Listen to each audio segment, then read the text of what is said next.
제가 나가라고요. 당신은 남을 위협하기 전에 자기 자신부터 돌아봐야죠. 당신은 부유한 척하며 실패를 감춘 사람이잖아요. 딸을 이용해서 순진한 사람들 돈을 빨아먹는 그런 인간. 이 자식아. 내가 그렇게 똑똑한 줄 알아? 내가 원하면 너와 내 가족을 짓밟아 버릴 수 있어.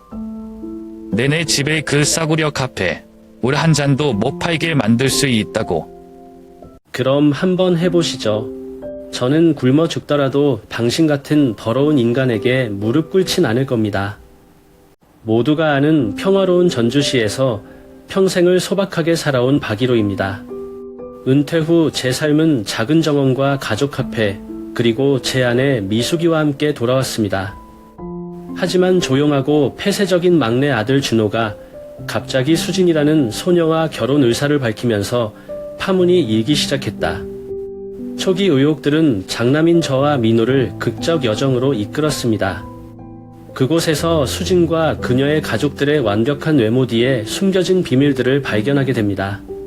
사랑이 전부인가? 아니면 위험한 속셈을 가리는 커튼일 뿐인가? 한옥마을과 아늑한 패밀리 레스토랑으로 이어지는 좁은 골목으로 유명한 평화로운 소도시 전주에 사는 박일호입니다. 매일 아침 창문으로 부드러운 햇빛이 비칠 때 나는 종종 집 뒤에 작은 정원을 가꾸는 것으로 하루를 시작한다. 그것이 저의 자랑거리입니다. 저는 푸르른 채소를 가정식용으로 재배하고 제 아내 미숙이의 카페에서 손님들에게 대접하는 곳입니다. 카페는 방문객들이 산책 후 자주 방문하는 한옥마을 정문 바로 근처에 있다. 미숙은 항상 커피숍은 음료뿐만 아니라 이웃과 행인들의 일상 이야기를 담고 있는 곳이라고 말했다.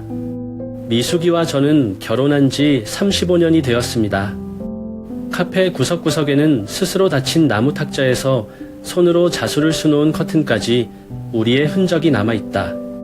인생은 단순하지만 의미심장하며 특히 매일의 친구들이 와서 이야기를 나누고 젊은 시절의 추억에 대해 함께 웃고 있을 때 더욱 그렇다. 나의 큰아들 민우는 작은 가족과 함께 서울에 산다. 때때로 그는 아내와 아이들을 데리고 우리를 방문하며 도시 생활의 바쁜 이야기들을 가지고 온다. 막내 아들 준호는 달랐다. 전주에 남아 집에서 멀지 않은 아파트에서 혼자 살고 있다. 준호가 가업을 잇고 카페를 운영하는 데 도움을 주고 정원을 계속 가꾸어 줄 거라고 항상 생각하고 있어요. 그는 조용하지만 매우 세심하고 항상 경청하며 사람들을 도울 준비가 되어 있는 사람이다. 그러던 어느 봄날 오후 옛 친구들과 차를 마시며 앉아 있는데 준호가 곧 결혼을 한다고 전화를 걸어왔다. 나는 너무 놀라서 하마터면 찻잔을 떨어뜨릴 뻔했다. 지난 몇 년 동안 준호는 데이트에 대해 거의 언급하지 않았고 심지어 사생활에 대해 꽤 은밀한 모습을 보였다. 나는 궁금할 수밖에 없는데 누가 이 조용한 아들의 마음을 사로잡았을까? 과연 그녀는 준호의 솔직한 성격과 따뜻한 마음을 이해할 수 있을까? 그날 저녁 미숙이와 저는 앉아서 아주 오랫동안 이야기를 나누었습니다. 미숙이는 준호가 정말 평화롭게 해줄 사람을 찾은 것 같다고 말했다. 우리는 그것에 대해 기뻐해야 합니다. 하지만 저는 여전히 궁금해하고 있습니다.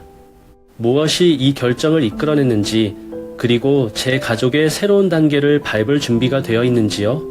아빠, 저는 제 인생의 여자를 찾았어요.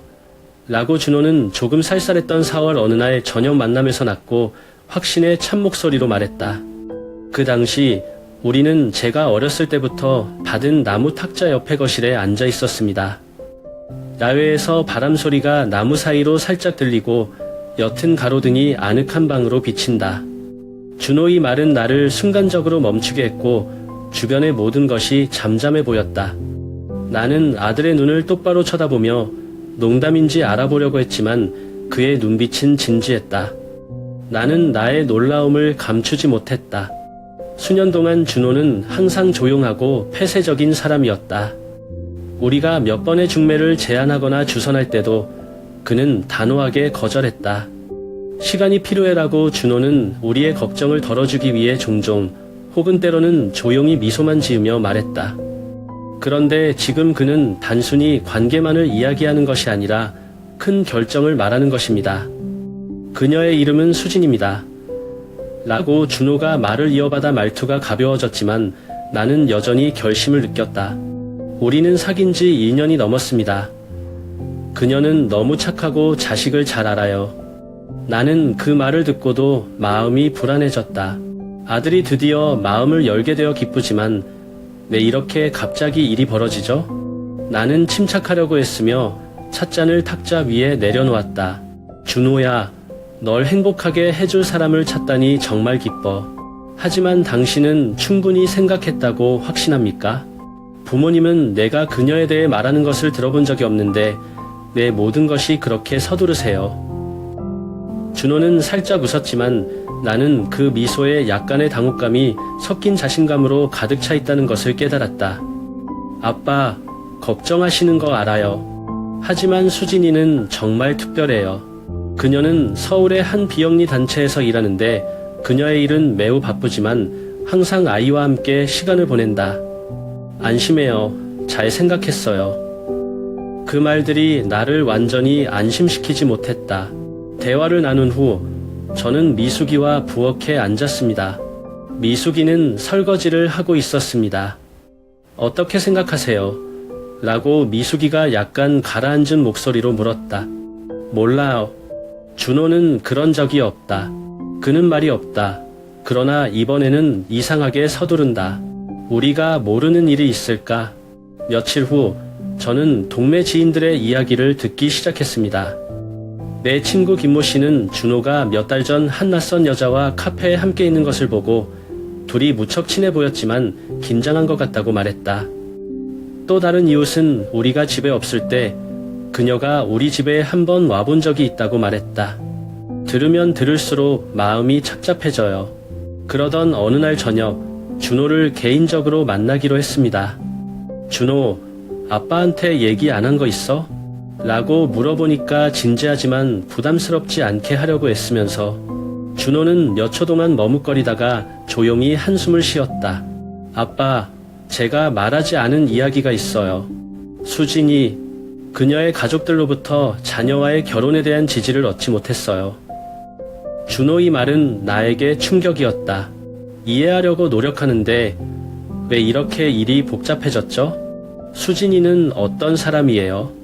그리고 무엇이 그녀의 가족을 제 아들에게 반대하게 했을까요? 마음속으로는 불안감이 엄습했지만 마음가짐도 있었다. 준호의 행복과 우리 가족의 미래를 위해 모든 것을 알아야 한다. 양측 가족의 출범일은 5월 어느 날 오후 강남의 한 유명 식당에서 테이블마다 생화로 장식되고 상들리에가 반짝이는 곳이다. 바깥 공기는 따뜻했지만 내 마음은 형언할 수 없는 감정으로 가득 찼다. 가족 모임에 참석하는 것이 이번이 처음은 아니지만 이번에는 그 어느 때보다 긴장이 더 가중되는 것 같다. 수지는 완벽한 외모로 나타났다. 윤기 흐르는 검은 머리, 파스텔풍의 우아한 드레스, 그리고 부드러운 미소로 나는 그녀가 매우 아름답고 첫눈에 반했다는 것을 부인할 수 없다. 그러나 그녀의 눈빛이 나를 스쳐 지나갈 때 나는 뭔가 부자연스러운 것을 느꼈다. 마치 그녀가 뭔가를 숨기려 하는 것처럼. 수진의 아버지 한석주 씨가 그 뒤로 들어섰다. 그는 몸가짐마다 권위적이고 자만심을 풍기는 키 크고 품이 있는 중년 남자였다. 딱 봐도 만족하기 쉽지 않은 스타일이라는 걸 알 수 있어요. 한 씨는 인사말 후 자신이 운영하는 대형 건설회사와 고급 인맥, 수진이 미국에서 유학한 사실까지 가족의 성공에 대한 다양한 이야기를 시작했다. 준호 씨라고 한 씨는 약간 비꼬는 말투로 말했다. 전주에 있는 작은 기술 회사에서 일하고 있다면서요. 그렇죠. 해외에서 수진이가 경험했던 거랑 비교가 안 되긴 하지만 그 직업도 안정적인 것 같아요. 준호의 눈빛에서 불쾌감이 역력했지만 어색한 웃음으로 화답하며 침착하려고 노력했다. 나는 책상 밑에 손을 꼭 잡고 조용히 앉아 있었다. 한 씨의 말은 준호에게 상처만 준 것이 아니라 온 가족이 무시당하는 기분이었다. 긴장감의 절정은 한 씨가 결혼에 대해 언급하기 시작했을 때였다. 우리는 모든 것이 완벽하기를 바랍니다. 수지는 수준 높은 결혼식을 올릴 만하니 가족이 최소 2억 원을 마련해 기부해야 한다. 물론 그것은 우리가 지출할 것의 극히 일부분에 불과하다. 그의 말은 찬물을 끼얹는 격이었다. 나는 내 귀를 믿지 않는다. 특히 냉정하고 이염 있게 말할 때 그 과도한 재정적 요구는 완전히 부적절하다.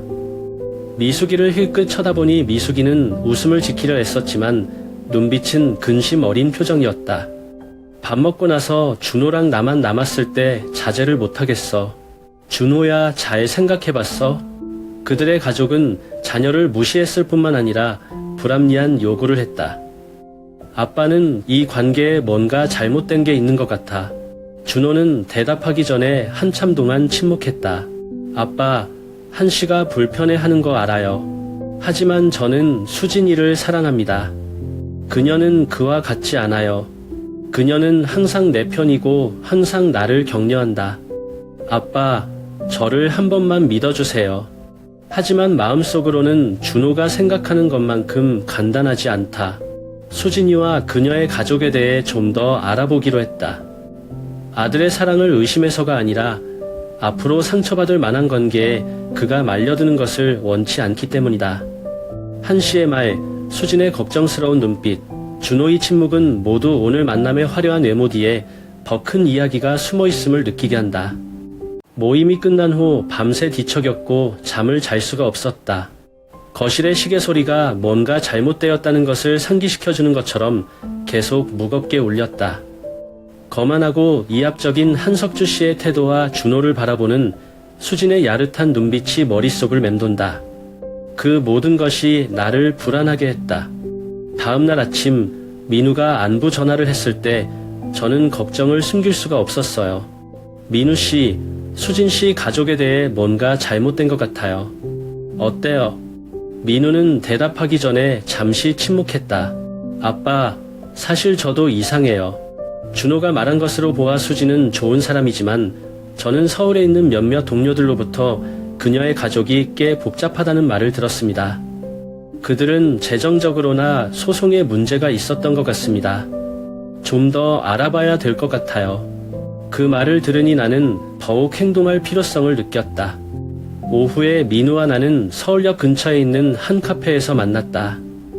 두 사람은 뜨거운 커피 한 잔을 들고 앉아 한씨 일가를 좀 더 조사할 계획을 세웠다. 민우는 부동산업에 종사하는 친구가 있는데 이 사람은 강남의 부유한 가정에 대해 잘 알고 있다. 민우는 전화 몇 통을 통해 약간의 정보를 얻었다. 아빠, 한씨의 건설회사가 불법 프로젝트에 연루되어 조사를 받은 적이 있다고 들었어요. 사건이 타결되었음에도 불구하고 그 이후로 회사의 명성은 심각한 영향을 받았다. 게다가 그는 아직 갚지 못한 큰 빚도 있다. 나는 조용했다. 이것이 사실이라면 한씨 가족은 그들이 보여준 겉모습만큼 완벽하지 않다. 나는 왜 한씨가 결혼식에서 재정적인 문제에 무게를 두었는지, 아마도 그들은 우리 가족을 겨냥하여 경제 상황을 강화할 방법을 찾고 있는지 이해하기 시작했다. 하지만 무엇보다 걱정되는 것은 수진이다. 그녀는 자기 집안의 골칫거리에 대해 한마디도 하지 않는 것 같았다. 그녀가 숨기고 있는 것이 있나요? 아니면 그녀는 정말 관련이 없는 건가요? 며칠 뒤 준호와 직접 얘기를 나누기로 했다. 이번에는 빙빙 돌지 않았다. 준호 씨, 제가 방금 한씨 가족에 대해 안 좋은 말을 들었다는 걸 알아주셨으면 해요. 정말 그들을 다 이해하나요? 준호는 얼핏 아연실색했지만 빠르게 진정했다. 아버지, 저는 그의 회사에 대해 알고 있습니다. 하지만 그것은 수진이와 관련이 없다.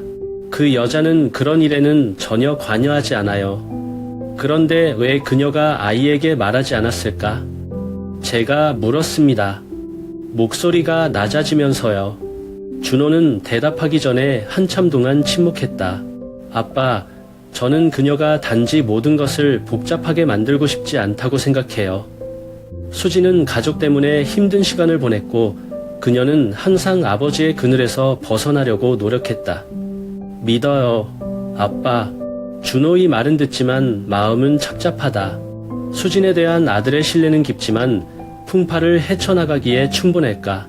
나는 여기서 멈출 수 없다고 결정했다. 아들의 행복을 위해 가슴 아픈 사실로 이어질 수 있지만 계속 알아볼 것이다. 민우에게 더 많은 정보를 알아본 후 가만히 있을 수 없었다. 그날 아침 미숙이가 아침 식사를 준비하는 동안 저는 수진이가 지원했던 결혼중개사에 갈 계획에 대해 그녀에게 말했습니다. 미숙은 준호가 알면 자존심이 상할 수 있다며 처음에는 반대했다. 그러나 모든 것을 명확히 하지 않으면 우리 가족이 심각한 결과를 겪을 수 있다고 생각합니다. 민우는 내가 중개업소에 있는 매니저와 약속을 잡는 것을 도와주었다. 회의는 어느 날 오후 서울 중심부에 있는 그들의 사무실에서 열렸다. 그것은 현대식 고층 건물이며 내부에는 회사가 한때 연결했던 완벽한 커플의 광고 사진으로 가득 차 있다. 매니저인 유 씨는 우리처럼 따지고 드는 질문에 너무 익숙해져 있는 점잖지만 날카로운 중년 여성이다. 우리가 수진에 대해 언급하자 유 여사는 얼핏 머뭇거렸다. 개인정보를 너무 많이 공개할 수는 없지만 그의 가족이 중요한 상황에 처해 있기 때문에 제가 할 수 있는 것을 공유하겠습니다. 유 여사는 수진이 회사의 단골 고객이라고 말했다. 그녀는 3번 신청을 했고 관계가 진전된 후 3번 모두 파혼했다. 그녀는 매우 높은 수준의 여성입니다. 라고 유 씨는 조심스러운 목소리로 말했다. 수진은 항상 주택, 고소득 직장 등 절대적인 재정 안정성을 가진 파트너를 찾고 있으며 재산에 대한 구체적인 요구까지 제기하고 있습니다. 여기까지 들으니 마음이 축 처지는 것 같았다. 알고 보니 수진이 보여준 완벽함은 사랑이 아니라 계산이었다. 저는 질문을 하지 않을 수 없었습니다. 준호가 정말 사랑하는 사람일까? 아니면 그저 미래를 보장할 수 있다고 생각하는 선택들 중 하나일까? 민우는 목소리를 높이며 침착하려고 애썼다. 유 여사, 그럼 가족은요? 특별히 알아야 할 게 있나요? 이 여사는 대답하기 전에 잠시 우리를 바라보았고 목소리는 부드러우면서도 함축적이었다. 한씨 가족은 한때 부유했지만 최근 몇 년 동안 법적, 사업적 문제로 대부분의 재산을 잃었다. 나는 수진이가 그녀가 가졌던 삶을 회복할 수 있는 방법을 찾으려고 노력하고 있다고 생각한다. 돌아오는 길에 나는 한마디도 하지 않았다. 그 정보는 마치 무거운 바위가 내 가슴을 짓누르는 것과 같았다. 저는 준호가 자신을 수단으로만 여기는 듯한 사람에게 신뢰와 애정을 주었다고 상상합니다. 민우는 침묵을 깼다. 아빠, 우리가 어떻게 해야 하죠? 말하면 준호가 상처받는다. 하지만 조용히 하면 더 나빠질까 봐. 민우 말이 맞는 거 알아요. 이건 준호 씨만의 문제가 아니라 우리 가족 전체의 미래입니다. 하지만 어떻게 하면 남자의 마음을 아프게 하지 않고 진실을 말할 수 있을까? 준호 씨를 만나야 되는데 이번에는 말을 신중하게 골라야 될 것 같아요. 제가 동의하지 않더라도 저는 제 아이들의 신뢰를 잃고 싶지 않기 때문입니다. 결혼중개사로부터 정보를 듣고 난 이 상황이 점점 심각해지는 것을 느꼈다. 그날 저녁 나는 가족과 함께 식사하는데 집중할 수 없었다. 준호는 내 마음에 파도가 치는 줄도 모르고 여전히 기꺼이 결혼 계획을 이야기했다. 미숙이는 내 태도가 이상하다는 것을 눈치챘지만 그녀는 아무것도 묻지 않았다. 준호가 안 볼 때 우리는 걱정에 찬 눈빛만 교환해요. 다음날 아침 민우는 저를 서울의 한범 율상담소에서 일하는 그의 옛 친구 이상민 씨를 만나러 데려갔습니다. 민우는 우리가 그의 사무실에 앉았을 때 작지만 깔끔한 공간, 깔끔하게 정리된 파일들로 가득 찬 상민 씨는 우리가 몇 가지를 더 확인하는 데 도움을 줄 수 있습니다. 라고 말했다. 이야기를 듣고 상민이 형은 고개를 끄덕였다. 저는 당신의 걱정을 이해합니다. 한씨 가족은 몇 차례의 대형 소송에 연루된 적이 있는데 주목할 만한 점이 있는지 좀 더 확인해 보겠습니다. 이틀 후 상민이 다시 전화를 걸었다. 박 선생님, 저는 좋지 않은 정보를 좀 찾았습니다. 금융 문제 외에도 한석주 씨는 일부 직원들에게 은행 대출을 받기 위해 허위 계약서에 서명하도록 강요한 혐의로 고발된 바 있다. 비록 사건이 완전히 밝혀지지는 않았지만 이것은 분명히 그들이 보여주려고 하는 완벽한 가족이 아니다. 듣고 나니 마음이 착잡해요. 모든 것이 점점 더 분명해지고 있다. 한씨 가족은 많은 것을 숨기고 있고 수진은 완전히 준호가 생각하는 사람이 아닐 수도 있다. 하지만 아들에게 이런 말을 해야 할까요? 아니면 제가 상황을 더 악화시킬까요? 그날 저녁, 저는 앉아서 미숙이와 진지한 대화를 나누기로 결심했습니다. 그녀는 주에 깊게 듣고 한숨을 쉬었다. 할아버지, 준호를 걱정하는 거 이해해요. 하지만 우리가 말을 꺼내면 그가 믿을까요? 아니면 그는 우리가 단지 자신의 삶에 개입하려고 한다고 생각할까요? 미숙이의 말은 나를 더욱 당혹스럽게 했다. 하지만 그 결과가 준호뿐만 아니라 우리 가족에게도 영향을 미칠 수 있다는 것을 알고 있습니다. 수진이와 단둘이 만나기로 했다. 그녀가 내가 직접 질문을 할 줄은 꿈에도 몰랐던 전주 시내의 작은 카페에서 우리는 데이트를 했다. 수진이는 여느 때처럼 완벽한 모습으로 다가왔지만 그녀가 나를 바라보는 눈빛에서 약간의 긴장감이 느껴졌다. 수진이라고 제가 시작했죠. 차분하면서도 진지한 말투였죠. 당신과 솔직한 대화를 나누고 싶었어요. 우리 가족도 한씨도 많이 힘들었지. 그렇지? 그녀는 얼핏 놀랐지만 곧 침착함을 되찾았다. 박삼촌, 준호 씨를 걱정하는 건 알지만 모든 게 당신이 생각하는 대로 되지 않아요. 우리 가족은 문제가 좀 있지만 준호를 정말 사랑합니다. 나는 그를 이용하지 않는다. 나는 수진이 말에 진심을 찾으려고 했으며 조용히 수진을 바라보았다. 하지만 제가 본 것은 완벽한 커버였습니다. 이게 사실일까요? 아니면 제가 듣고 싶은 말만 하는 걸까요? 확신할 수는 없지만 여기서 멈출 수는 없다는 걸 알아요.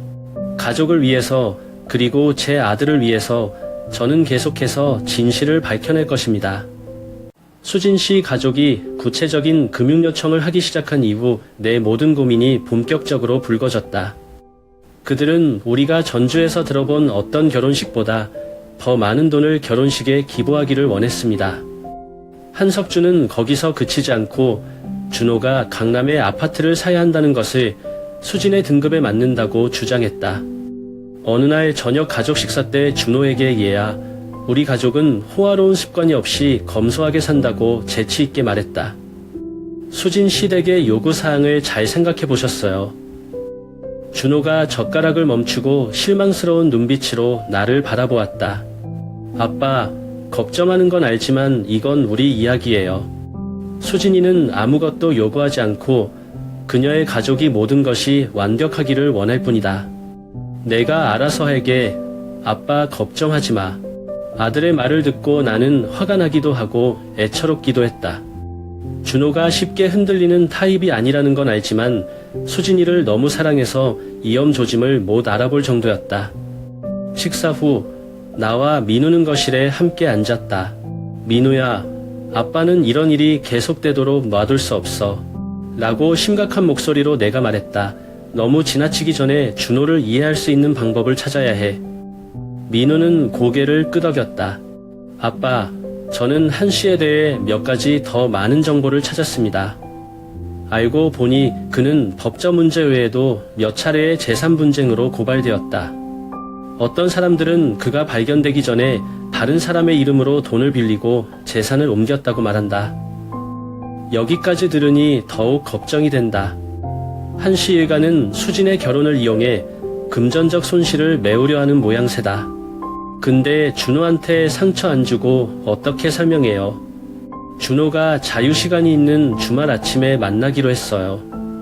우리는 내가 허심탄회하게 이야기할 수 있는 조용한 분위기의 동네 작은 카페를 골랐다. 준호 씨, 들어주셨으면 해요. 내 인생에 간섭하고 싶은 건 아니지만 수진 씨 가족에 대해 많은 것을 알아내고 발견했다. 한 씨가 소송과 부채에 연루된 적이 있다는 것을 알고 있습니까? 준호가 올려다보자 놀란 빛이 가득한 눈빛이었다. 아빠, 왜 그랬어요? 수진이를 사랑하고 그녀를 믿는다고 말했다. 그녀의 가족은 우리의 감정과는 아무 상관이 없다. 하지만 당신은 이해해야 합니다. 결혼은 단지 두 사람의 이야기가 아닙니다. 나는 침착하지만 단호한 목소리로 말했다. 가족이 제기한 재정 요구 사항이 타당한가? 그들은 정말로 자녀를 생각할까요? 아니면 자녀를 자신의 문제를 해결할 수 있는 방법으로만 생각할까요? 준호는 조용했지만 눈빛의 동요가 역력했다. 수진이를 보호하려고 하지만 준호 자신도 감히 인정하지 못하는 고민에 내가 한 말이 와닿았다는 건 알아. 집에 돌아왔을 때 민우 씨한테 전화가 왔었어요. 아빠, 방금 더 알아봤어요. 충격적인 소식이 있다. 수진이 전 남자친구가 가족의 빚을 갚기 위해 그의 돈을 쓰고 있다는 것을 발견했기 때문에 그녀가 최근에 파혼했다는 소문이 있다. 여기까지 들으니 모든 것이 그 어느 때보다 명확해진 느낌이다. 이 관계는 단순한 사랑이 아니다. 계산적이었고 준호는 전혀 눈치채지 못한 계획에 말려들고 있었다. 이제 저는 제가 더 강하게 행동해야 한다는 것을 압니다. 나는 내 아들을 이 소용돌이에 빠뜨릴 수 없다. 하지만 우리 가족을 갈등의 도가니로 몰아넣지 않고 어떻게 준호를 깨울 수 있을까요? 이것은 제가 아버지로서 살아오면서 직면했던 가장 큰 도전이었습니다. 그날 저녁 민우와 내가 거실에 앉아 수진 씨 가족에 대해 수집한 정보를 계속 주고받았을 때 초인종이 울렸다. 전주의 동네가 대체로 조용하던 오후 9시가 다 되어간다. 나는 이 시간에 누가 올지 기대하지 않았기 때문에 문을 열 때 약간의 경계심이 있었다. 문 앞에는 40대 중반의 중년 남자가 정장을 하고 있었지만 얼굴은 그다지 친절하지 않은 것 같았다. 당신이 박일호 씨죠? 라고 그가 단도직입적인 어조로 물었다. 나는 고개를 끄덕이며 침착함을 유지하려고 했다. 맞아. 너는 누구냐? 한석주 씨와 수진 씨 가족의 절친한 친구 김태진입니다. 라고 답한 그는 초대를 기다리지 않고 익숙한 듯 집 안으로 들어섰다. 민우는 이 남자를 눈여겨보며 바로 일어섰다. 이 시간에 무슨 일로 오셨어요? 나는 침착한 목소리를 유지하려고 했으며 물었다. 태진은 거실을 둘러보더니 엷게 웃었다. 저는 그와 그의 가족에게 경고하러 왔습니다. 너희들이 한씨 일가를 조사한 것을 알고 나는 그만두는 게 좋을 것 같아. 그렇지 않으면 후회하게 될 것이다. 그 말을 들으니 등줄기에 전류가 흐르는 것 같았다. 한씨 가족이 내가 그들을 알아간다는 것을 알았을 가능성을 생각해 보았지만 그들이 이렇게 강력하게 반응할 줄은 몰랐다. 민우는 저보다 어리고 경험이 적지만 대꾸를 해요. 김씨, 우리가 왜 멈춰야 합니까? 우리는 단지 우리 가족을 지키고 싶을 뿐이다. 한씨 가족이 숨길 것이 없다면 걱정할 이유가 없다고 말했다. 태진은 큰 소리로 웃었지만 그 웃음은 도전으로 가득 찼다. 민우씨, 당신은 어리지만 순진하지 마세요. 한씨 가족은 너희들이 상대할 수 있는 사람이 아니다. 자기 일은 자기가 알아서 하세요. 마지막 경고입니다. 그는 우리가 궁금한 것이 있으면 그 전화로 연락하라고 떠나기 전에 명함을 남겼다. 문이 방금 닫혔는데 민우와 나는 둘 다 집안의 무거운 분위기를 느꼈다. 아빠, 그는 분명히 우리를 위협하고 있어요. 라고 민우는 긴장한 목소리로 말했다. 맞아요. 하지만 이것은 한씨 가족이 정말로 숨길 것이 있다는 것을 분명히 할 뿐입니다. 라고 나는 책상 위에 명함을 응시하며 대답했다. 더 이상 준호랑 수진 씨만의 얘기가 아닌 거 알아요. 태진의 등장과 협박, 한씨 일가의 반응 방식은 우리가 드러나고 싶지 않은 어두운 면을 건드리고 있다고만 주장할 뿐이다. 그날 밤 저는 제 방에 오랫동안 앉아 다음 단계에 대해 생각했습니다. 가족을 위협받게 할 수는 없지만 준호가 처한 위기를 외면할 수도 없다. 민호에게 이야기를 들은 미숙이가 들어와 내 어깨에 손을 얹었다. 할아버지, 그만해야 할까요? 나는 가족이 더 큰 공경에 처하는 것을 원하지 않는다. 라고 그녀는 나지막한 목소리로 말했다. 저는 그녀를 쳐다보았고 벽에 걸린 가족 사진을 보았습니다. 아니, 우리는 할 수 없어. 나는 무슨 수를 써서라도 내 가족을 보호할 것이다. 우리가 지금 물러서면 그들은 우리가 약하다고 생각할 것이다. 그리고 더 중요한 것은 준호가 아무리 마음이 아프더라도 진실을 알 자격이 있다고 말했다. 다음날 아침에 민우한테 전화해서 상민이를 다시 만날 준비를 하라고 했어요. 나는 우리가 한씨 가족에 대해 모든 것을 이해했는지 확인하고 싶다. 저도 준호가 듣고 싶든 안 듣고 싶든 좀 더 솔직하게 얘기를 해야 할 때라고 판단했습니다. 이 싸움은 내 아들을 보호하는 것뿐만 아니라 박씨 일가의 자존심에도 관한 것이다. 6월 어느 날 저녁, 거실에 옅은 노란색 불빛이 가식적인 평화로움을 자아냈을 때 저는 준호와 마주할 때가 되었다고 결심했습니다. 말뿐 아니라 저와 민우가 수집한 증거도 꼼꼼히 챙겼다. 내 맞은편에 앉은 준호는 하루 일과를 마치고 지친 모습이었지만 더 이상 미룰 수 없다는 것을 알았다. 준호야, 잘 들어줘. 내가 차분하지만 진지한 목소리로 말문을 열었다. 그 앞에 서류 뭉치를 놓아두었는데 그 안에는 민우와 제가 찾아낸 서류들이 있었습니다. 재무보고서, 한씨 가족에 대한 법률 정보, 그리고 수진이 예전에 했던 파혼 사건에 대한 증언들이 들어있었습니다. 처음에 준호는 훑어보기만 하고 고개를 저으며 자신이 보고 있는 것을 믿고 싶지 않은 게 분명했다. 아빠, 이것들은 정확하지 않을 수 있어요. 오해일 수도 있어. 라고 그가 약간 떨리는 목소리로 말했다. 오해, 얘야? 내가 그에게서 시선을 떼지 않고 물었다. 한씨 가족이 과도한 금전적 요구를 한 것에 대해 어떻게 설명할 수 있습니까? 아니면 낯선 남자가 우리 집에 와서 협박하는 걸까요? 아빤 나한테 불리한 게 아니라 널 보호하려고 이러는 거야. 준호가 한참 동안 침묵을 지키다가 한숨을 쉬자 눈빛이 어리둥절한 표정을 지었다. 아빠, 어떻게 해야 할지 정말 모르겠어요. 수진이는 항상 아이들을 사랑한다고, 평화로운 삶을 원한다고 말했다. 하지만 아버지가 한 말이 사실이라면 나는... 그는 말을 잇지 못하고 고개만 숙이고 손을 꽉 잡았다. 저는 아들의 어깨에 손을 얹고 침착함을 불어넣으려 애썼습니다. 준호 씨, 어려운 결정인 건 이해하지만 잘 생각해 봐야 해요. 결혼은 사랑에만 의존하는 것이 아니다. 믿음이 가지 않는 관계에 들어가면 둘 다 고통받을 것이다. 그날 밤 이후 준호는 거의 아무에게도 말을 걸지 않았다. 나는 그가 심한 내적 투쟁을 하고 있다는 것을 안다. 하지만 다음날 아침 식사 때 그는 저와 미숙이를 쳐다보더니 느릿느릿한 목소리로 말했습니다. 엄마, 아빠, 저 결정했어요. 결혼식을 연기할게요. 미숙이는 안도의 한숨을 내쉬지만 나는 그녀의 아들이 이런 일을 겪는 것을 지켜보는 것이 그녀의 눈에서 고통스러움을 느낀다. 준호는 태연한 척하면서도 분명히 상처받고 있다. 그러나 준호의 결정은 한씨 가족에게 받아들여지지 않았다. 그들은 소식을 받자마자 즉시 그에게 전화를 걸어 화가 잔뜩 난 어조로 말했다. 늘 상냥한 외모를 유지해온 수진이 처음으로 달라진 모습을 드러냈다. 준호 씨, 당신은 나와 내 가족을 모욕하고 있어요. 내가 당신과 함께하기 위해 무엇을 희생했는지 이해하지 못하나요? 준호는 말 한마디 없이 조용히 전화를 끊었다. 하지만 그 전화 이후 한씨 가족은 우리와의 연락을 완전히 끊었다. 설명도 없고 모든 것을 명확히 하기 위한 만남도 없다. 두 가족 사이에 보이지 않는 벽 같은 무거운 침묵만이 흘렀다. 비록 준호의 결정은 나를 안심시키지만 나는 준호의 마음의 상처가 아물려면 오래 걸릴 것이라는 것을 안다.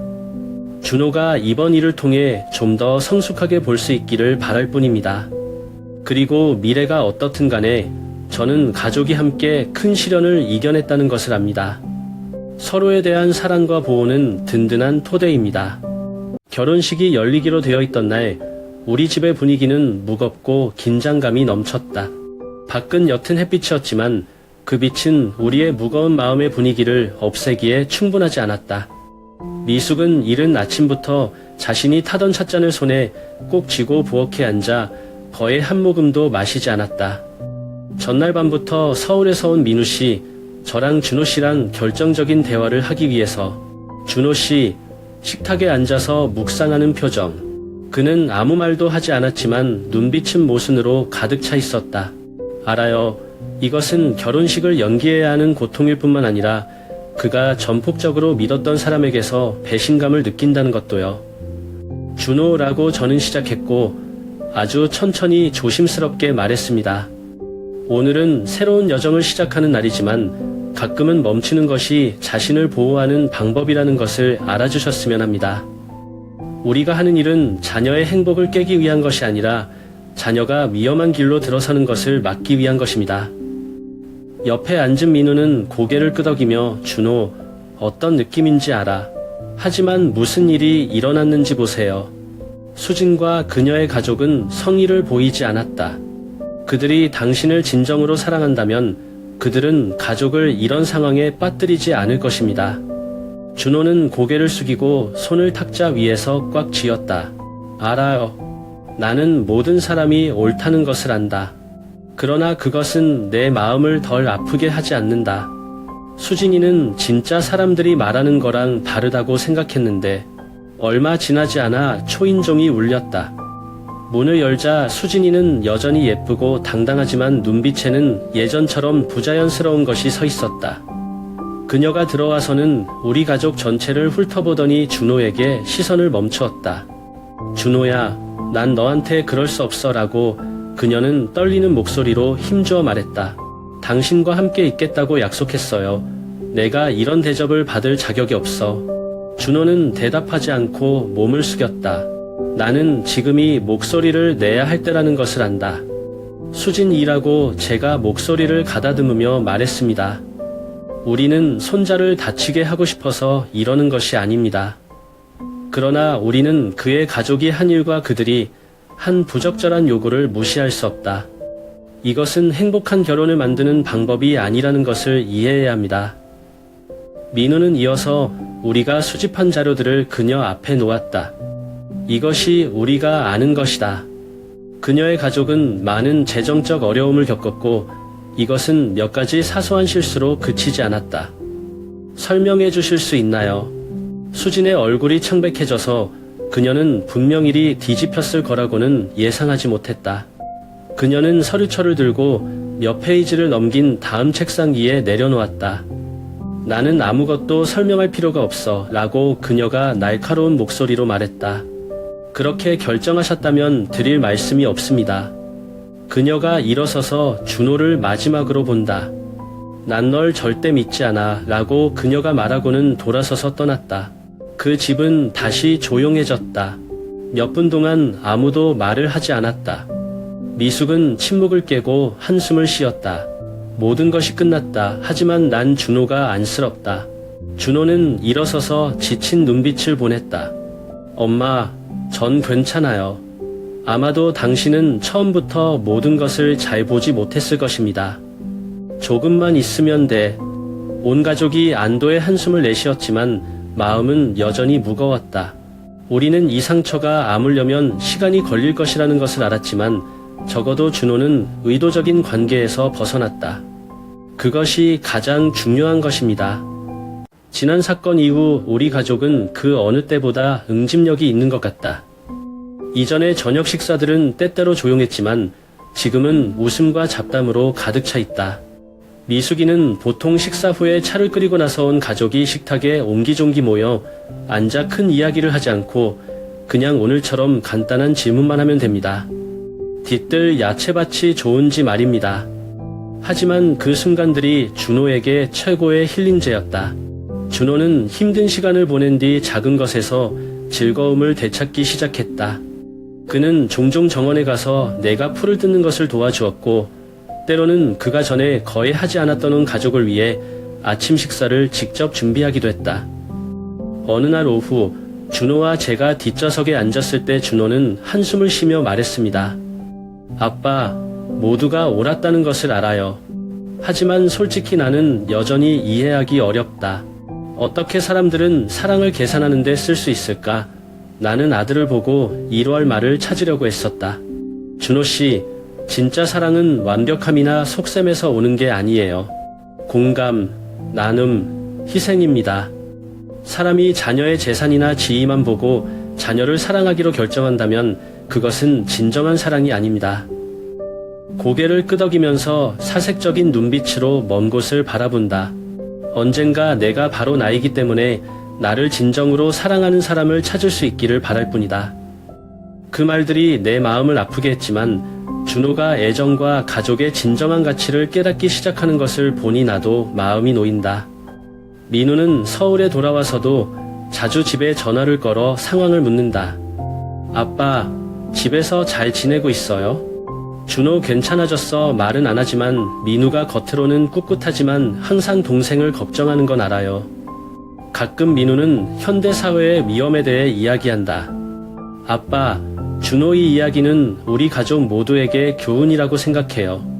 요즘 세상에서 사람들은 때때로 가족이 가장 안전한 곳이라는 것을 잊는다. 그들은 물질적 추구에 사로잡혀 진정한 가치를 잊는다.